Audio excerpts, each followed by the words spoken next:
This is lesson 4, chapter 5, the distributive property. We go back to the essential question, how can you use numbers and symbols to represent mathematical ideas? In the past lessons, we discussed what algebraic expressions are.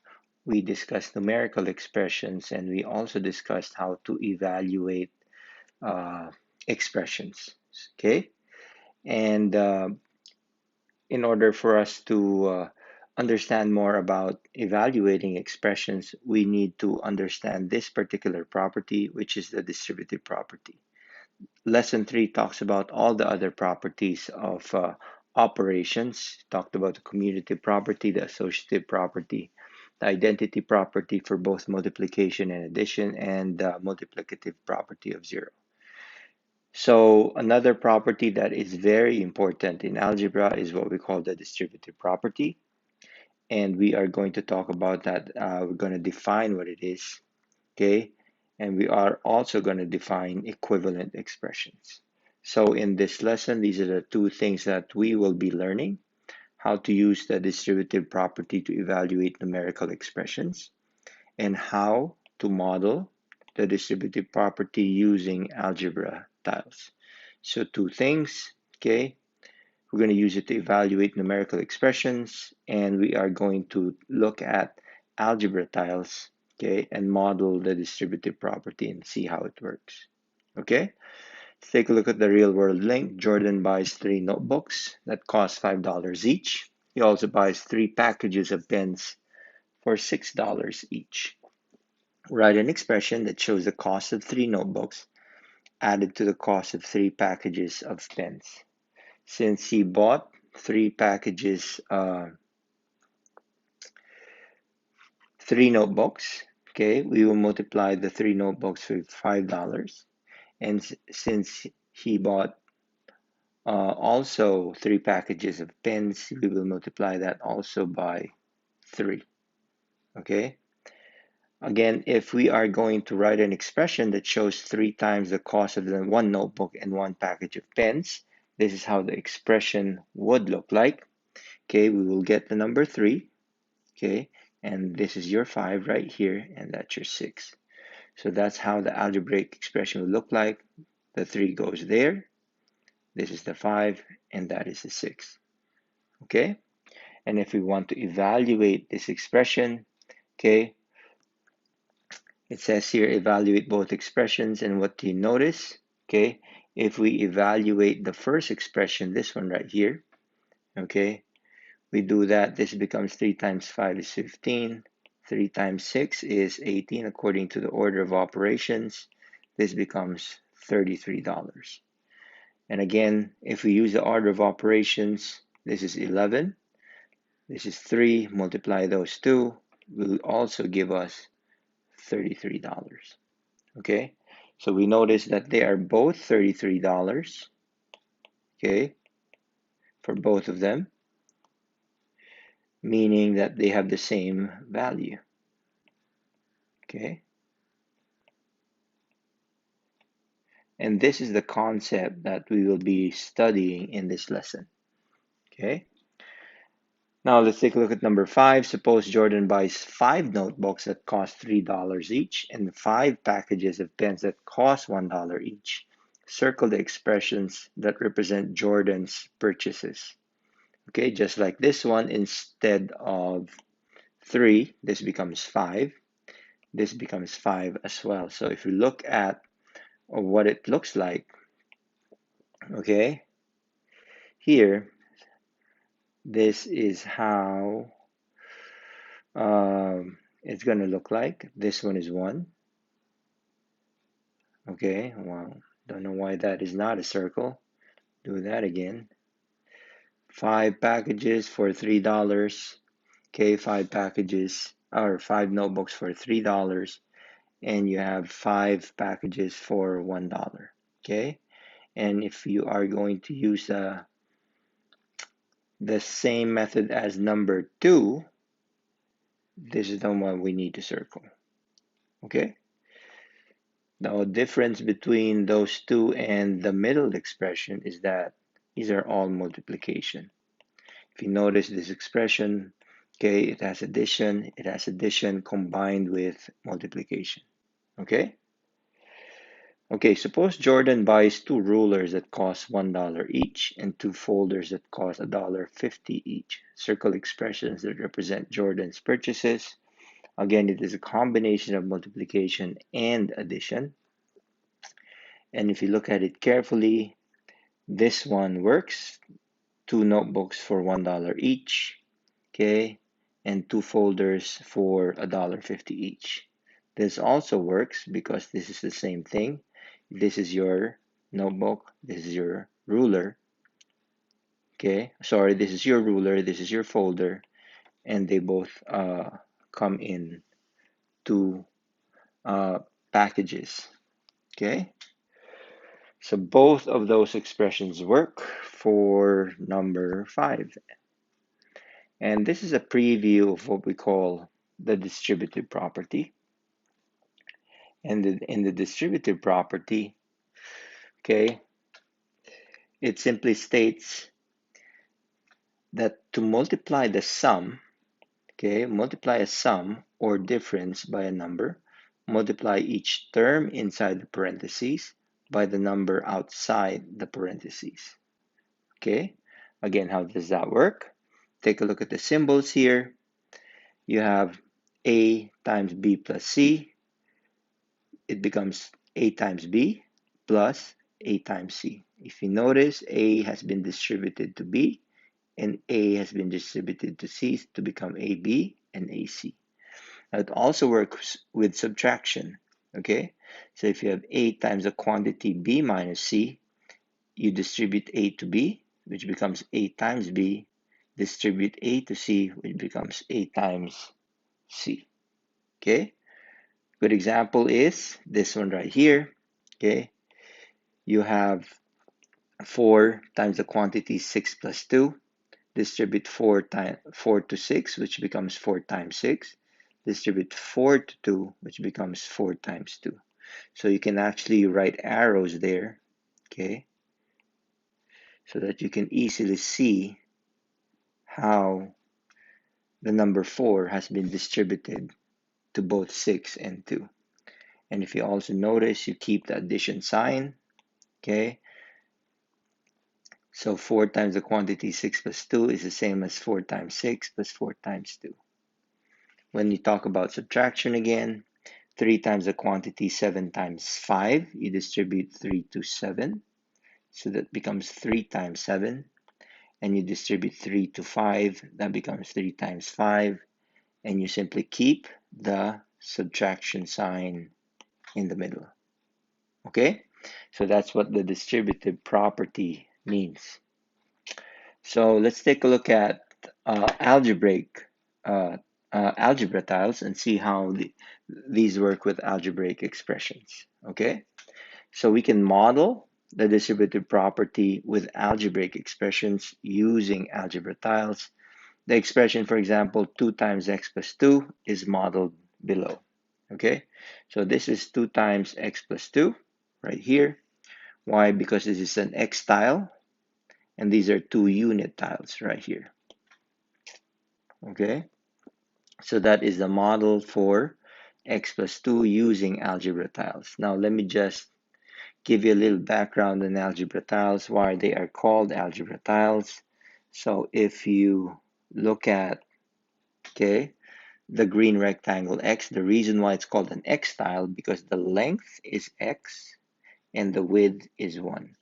If I get the area of this, which is length times width, this becomes 1 times x or simply x. So the name of the tile, okay,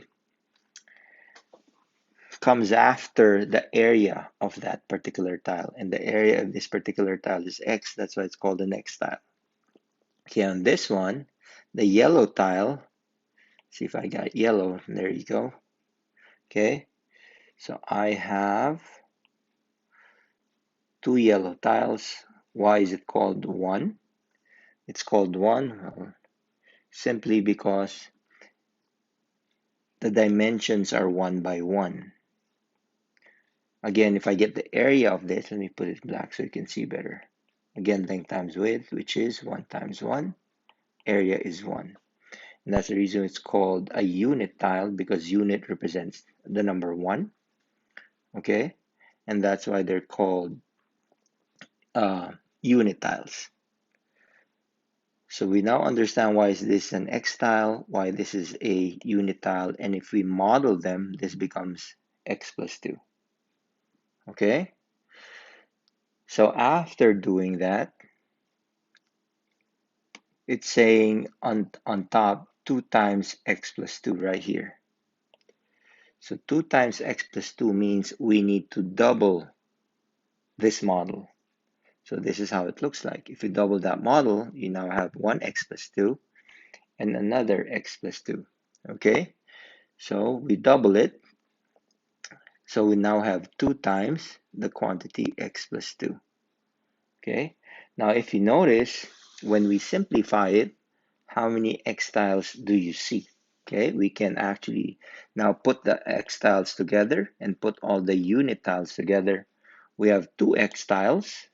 Okay, so after rearranging and grouping the tiles together, okay, we can now see that 2x plus 2, or 2 times the quantity x plus 2, is the same as 2x, which is this one right here, and 2 times 2 units, so 2 times 2 units right here. Okay, or if you want to use your arrows, multiply that by 2, multiply that by 2. That's why you got 2x and 2 times 2. But it is very visual in the algebra tiles how that works. So we simplify that further. We now have 2x, okay, which is 2 times x, and 4, which is 2 times 2. Okay? So the expression 2x plus 2 and 2x plus 4 are called equivalent expressions. Okay? No matter what x is, these expressions have the same value. So when you talk about equivalent expressions, expressions that have the same value. Again, equivalent expressions are expressions that have the same value. That's the reason why 2 times the quantity x plus 2 is equivalent to 2x plus 4. Okay, let's look at some examples and let's see how this works. Use the distributive property to evaluate x times the quantity -9 plus 4. Okay, first we need to expand the distributive property using our arrows. Now if we use our arrows, okay, right here, okay, again, we distribute 8 to -9 and 8 to 4, which gives us, okay, 8 times -9 right there, and 8 times 4 right there. And we keep the addition sign in the middle. So 8 times -9 is -72 plus 32. Or if you add -72 plus 32, that'll give us -40. Okay? So when we evaluate this expression, we simplify it to -40. Okay? Let's take a look at letter A. Sorry. Do the got it problems and see if you understand example number 1. Okay? Let's take a look at example number 2. In example number 2, it's asking us to use the distributive property to rewrite each expression. Now, in this expression, if you notice now, we have a variable. Okay? So knowing that, we first copy down the expression 4x plus 7. We're not touching that. And then we begin to distribute 4 to x, which gives us 4 times x. And we distribute 4 times 4 to 7, which brings us, okay, plus 4 times 7 right here. Okay, so 4x is there, 4 times 7 is there. Okay, again, we expanded this using the distributive property. We simplify it. 4 times x is 4x, 4 times 7 is 28, and this is now the simplest form, okay, of our expression. Again, we cannot add 4x plus 28 to become 32x. That is not possible simply because we do not know the value of x. So this is the simplest form of this expression.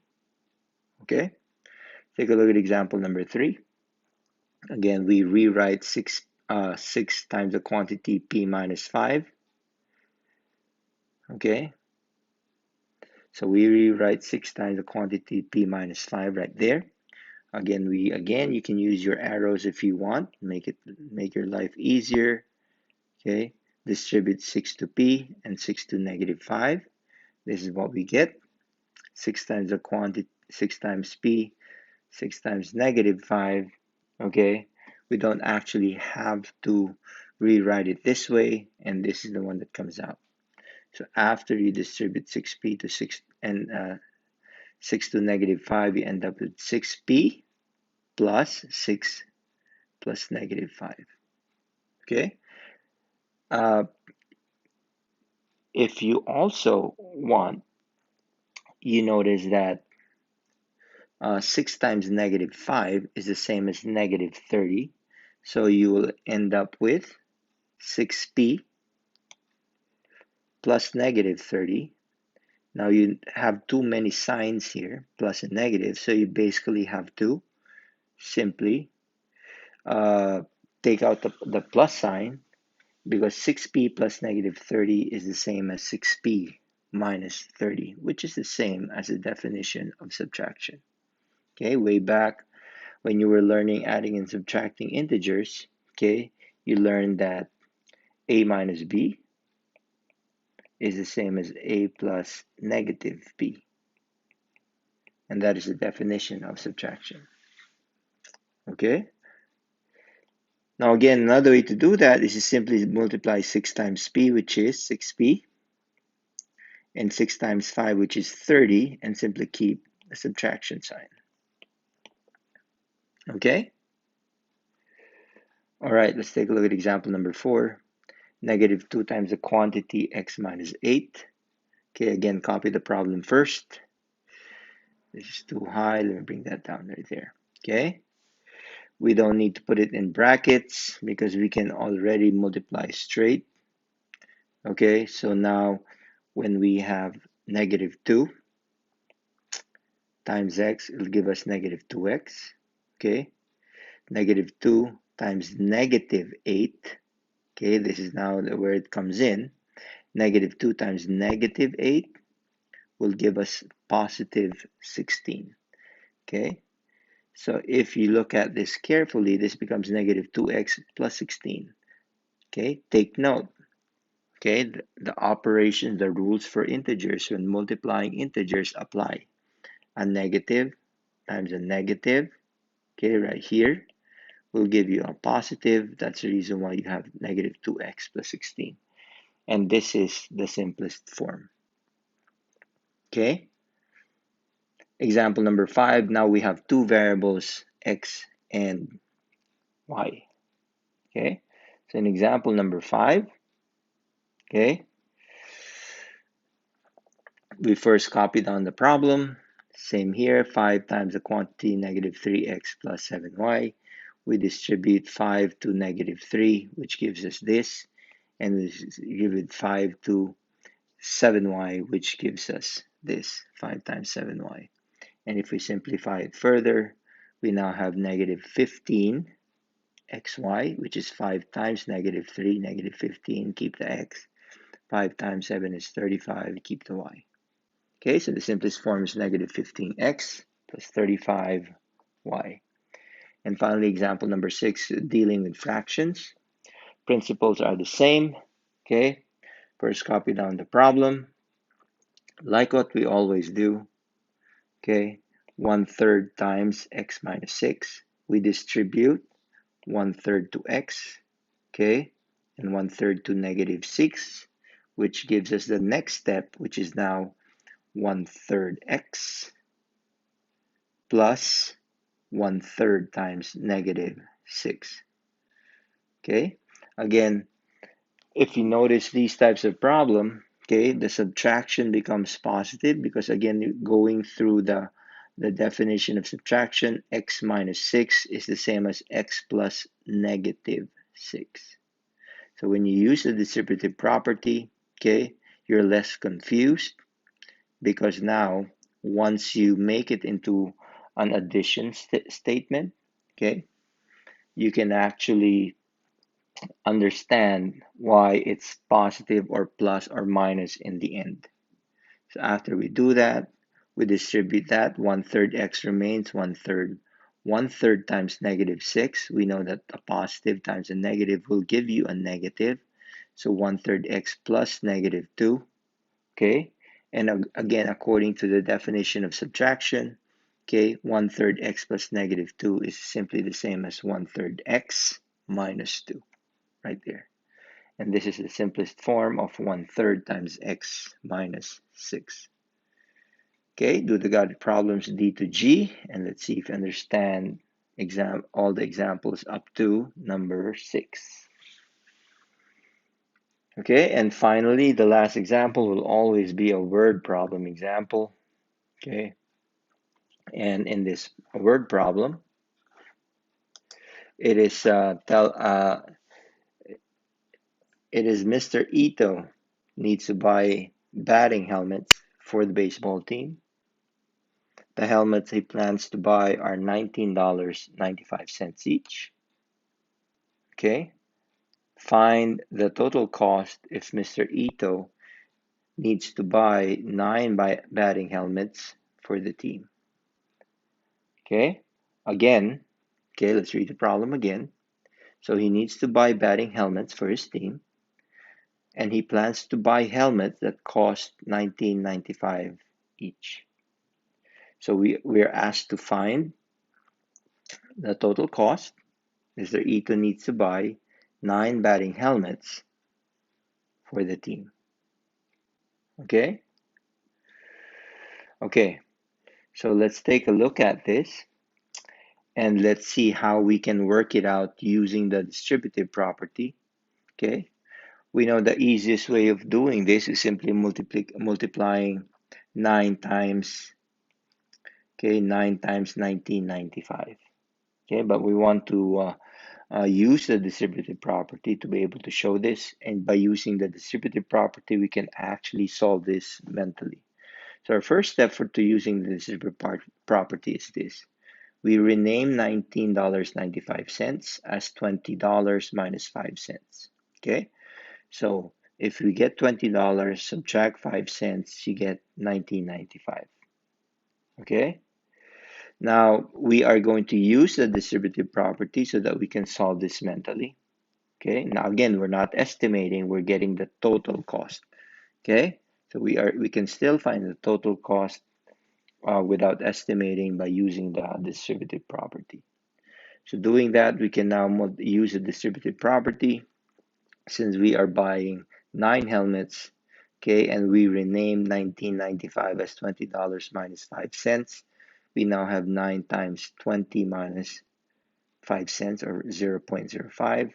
Okay, we distribute 9 to $20 and 95 cents.